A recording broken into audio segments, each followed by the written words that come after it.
தளபதி தான் வெற்றி பெற்றார் என்ற வரலாறு 10 மணிக்குள்ள முடிஞ்சிரு.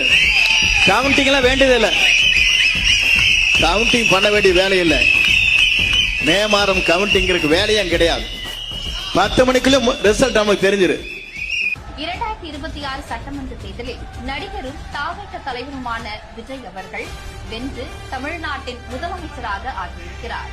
2006 விஜயகாந்த் அவர்கள் எப்படி எதிர்க்கட்சி தலைவராக நின்றாரோ அதற்கு அதிகப்படியாகவே தமிழ்நாட்டின் முதலமைச்சராக ஆகியிருக்கிறார் தாவேக தலைவர் விஜய் அவர்கள்.